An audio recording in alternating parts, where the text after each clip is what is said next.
Hey guys, welcome back to some more AFK Arena. Today we're over on the YouTube account and we are getting ready for, that is right, the Treasure Scramble. It is the regular version of the Treasure Scramble or the forest version of the Treasure Scramble. So we're going to hop over. We have 2 more hours until this is going live and I'm going to hop over, check out the guide from AFK guys. Very, very cool breakdown and we'll see exactly where those Draconic heroes are showing up. So looking right here again, Treasure Scramble Forest Debuff Guide from the AFK guys, May of 2024. So we're going to run through the teams really quick, starting of course over here on the side with that Awakened version of Chimera. Want to zoom in a little bit and you can see this of course has become a staple when it comes to PvP, the Awakened version of Chimera. Then we have Kanisa and Rook and we have Lady Simona in there. Now the combination of all 3 of them, incredibly strong when it comes to the energy disintegration. We have Ivan in here as a buffer for Chimera, and then of course we do have Kanisa and Rook in here, and we are running the Owl. As you can see right here, we do have the Owl. Now some of the subs for a lot of players that do not have Kanisa and Rook, we actually have Braun in here, and then of course kind of Braun a little bit better than Edwin, and of course this is due to the very high power creep that we see, and especially in that PvP mode. Now, a lot of players were running Valkyrie in here. Valkyrie, of course, is kind of a sub if you're looking at Lady Simona or Ivan or even looking at Olgath as a substitute in here. And this was very kind of short-lived that we've seen her in formations. And overall, you can see we have Robin Hood in here. We do have Palmer in here. We have Naruko. We have Lavatoon, Silas, a couple other heroes, including right there is the Highborn. So we are seeing Hildwin in here. And we are also seeing Nyla in here. Now, be very cautious about subbing in heroes in this first team because a lot of the heroes are used in a lot of other teams. So again, a little bit of a, please beware and make sure you're building kind of the teams that you can, because as you're progressing in here, you're going to have a multitude of teams that you are actually running through. Now, the second team is the Burst team. Now, as you can see, we do have Tamris in here. We have Ethel in here. We do have Adrian and Lee. So it is the dancers. SP in here from Matria, and then we also do have the Awakened version of Athelia. Now you can see right here that the SP is on Matria right there, which again, looking at kind of the priority for the SP effects overall. And then of course, looking at some of the ones that you can kind of sub in here. A lot of people don't have Adrian and Elise built, especially with the plus 30 signature item and that 9 of 9 furniture. If you go to a 40, that is going to amplify the burst damage that you're actually putting in here, which is the reason why we do run a couple substitutions in this formation. Again, be very cognizant on the heroes that we have in here and also the other places that they're being used. Now, of course, looking at Tamris, we have Zolrath in here. We do have Kelthin in here, and then of course Valkyrie as well. You can see we have the Awakened version of Thane in here. We have Sophia in here, and we have Leica, the Awakened version of both of those. But some of the older formations, we are actually running Mulan back here. You can see Aethys back here. Also looking at Naruko. Also showing up is Polina and Gwyn in this variation. Again, looking at the sub variations, which again, we'll see them a little bit further.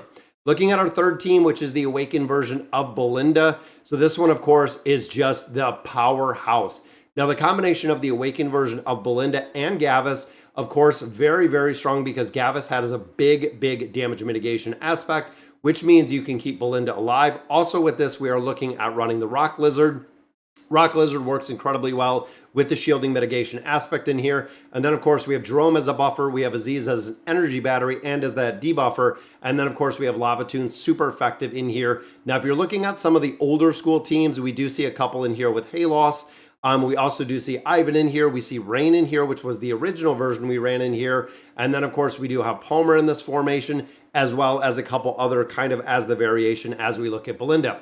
Now, looking at Team 4, this is the reason why I said to save up some of these heroes. As you can see, we do have the Alna Rem, super strong when it comes to PvP. And in here, we are running the Shroom Spooter, but we also do have the Awakened version of Leica. This is the primary team that she is being run in. And then we also do have Demia in here. That way it is kind of the cheat death. Ezio in here for the instant death. So in here between Leica and Rem, does an incredible amount of damage. Ezio in here as the instant death. And then, of course, Demia as a very high power hero too.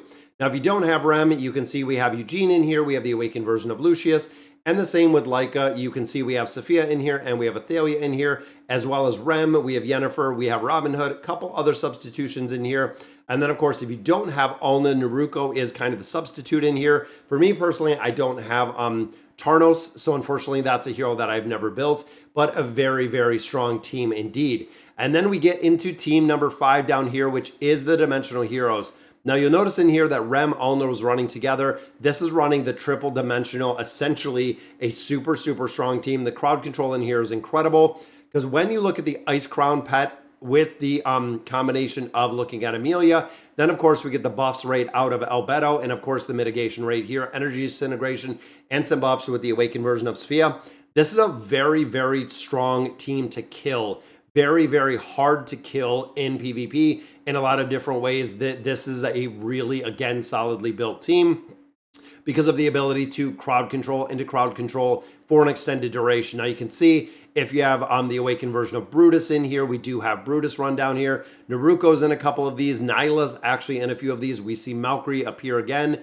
And then of course the version of this right here, and again, looking at SEAL Team 6 that we have over here is running the combination of Lucilla and Liberta together, which again, there are some variations in here. And I'm going to put a link down below to this guide so you can definitely check it out. Now, SEAL Team 6, this is another one that's very, very hard to kill. When you look at the awakened version of Brutus, Taylene, of course, you have to kill multiple times. Even at looking at Lucilla, you have to kill multiple times.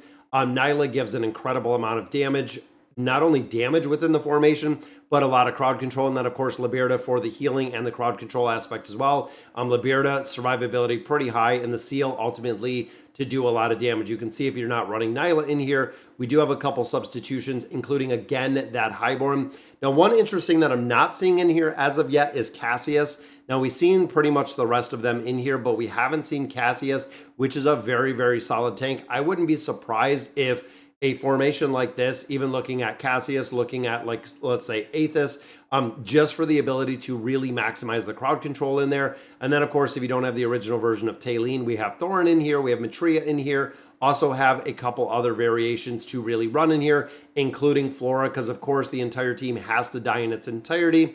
Flora will actually come down, and again, that's kind of the older team. Now, of course, this is very, very resistant or reliant on the Slumbering Seal.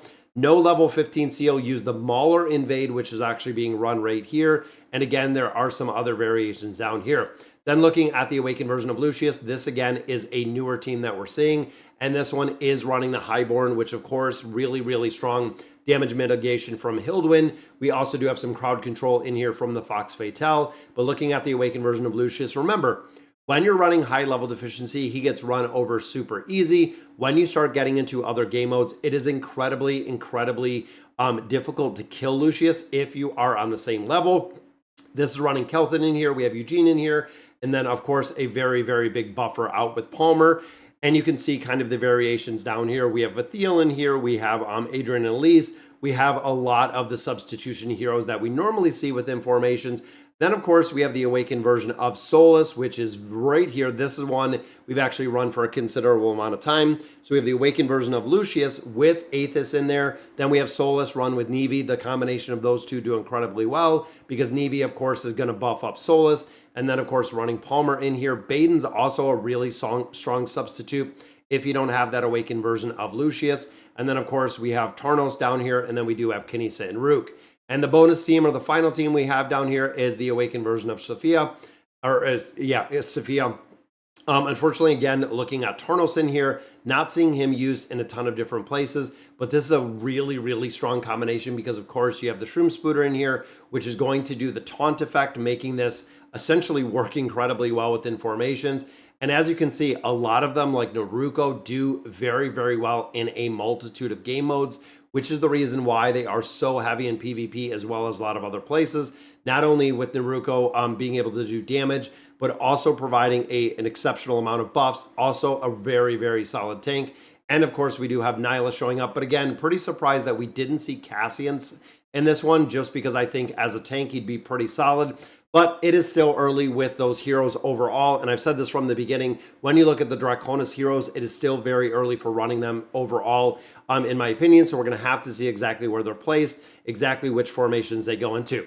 So, all right, guys, that is going to do it for the Treasure Scramble Forest debuff guide. Again, big shout out to the AFK guides for still putting this together. I know very many content creators are not covering AFK Arena or not doing visuals at all. We're not seeing very many at all anymore. So again, big shout out for them to still putting this together. But that is going to do it for today's video. Let me know in the comments what you guys thinking. And then as always, thank you guys for watching.